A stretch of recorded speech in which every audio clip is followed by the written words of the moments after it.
Welcome back to the show, everyone. Today, we're diving into something really exciting. The journey of turning passion into profit. We've all heard the stories of people who started small and now run successful businesses, especially in the handmade goods market. But how do you go from that spark of passion to actually making money from it? Exactly. It's one thing to have a hobby, but turning it into a business, that's a whole different ballgame. Whether you're crafting jewelry, painting, or even making custom furniture, the idea of monetizing creativity can seem a bit daunting at first.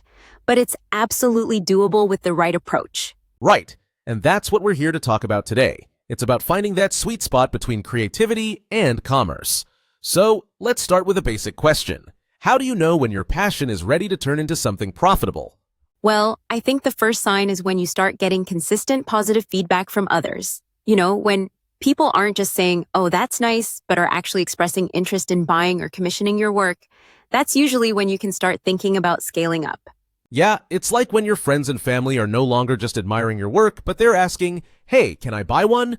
That's the first real indication that there's demand. But I think the real challenge starts after that, when you begin to figure out how to manage the business side of things. For sure, the creative side can feel so freeing, but the business side, not so much. I've seen so many people struggle when it comes to setting prices or even just managing their time. When you're doing something you love, it can be hard to switch gears and think like a business owner. It's tough, but it's essential.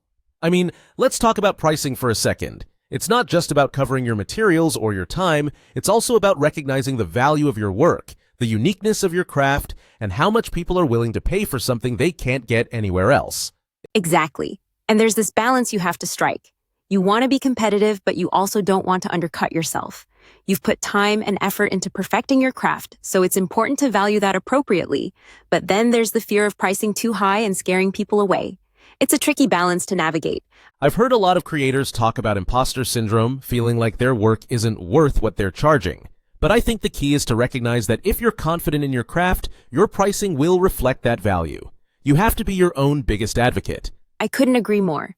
And I think once you've nailed down your pricing, it's time to think about how you want to market your work. I mean, word of mouth is great, but eventually you need to create a platform to showcase your stuff, right?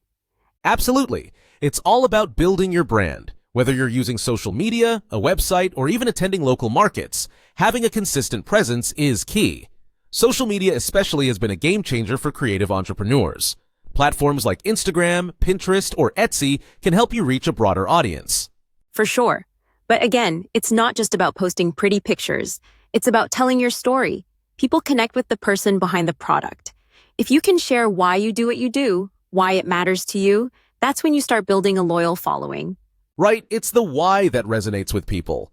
When I see a post about a handmade item and the maker talks about their inspiration, their process, it's so much more than just a product to me. It's a story, a connection. And that's what drives sales. Exactly. And the beauty of it is that connection is what keeps people coming back. It's not just about one sale. It's about building a community of people who love what you do and want to support you. And that's where the real potential for long-term success lies. Totally. And once you've built that community, that's when you can start diversifying your revenue streams. Maybe you start offering workshops or creating limited edition products or even collaborating with other makers. The possibilities are endless. That's the dream, right? Turning your passion into a sustainable business. But it's important to remember, it doesn't happen overnight. It takes dedication, learning, and a bit of trial and error. But with the right mindset and the right strategy, you can definitely make it work. For sure. The key is to keep going even when it gets tough. Every step forward, no matter how small, is a step closer to turning that passion into a thriving business.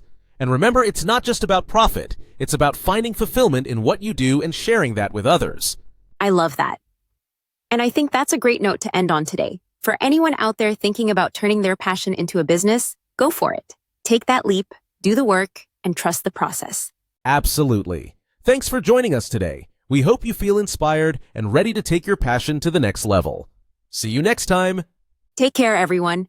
Keep creating, and remember, success is built one small step at a time.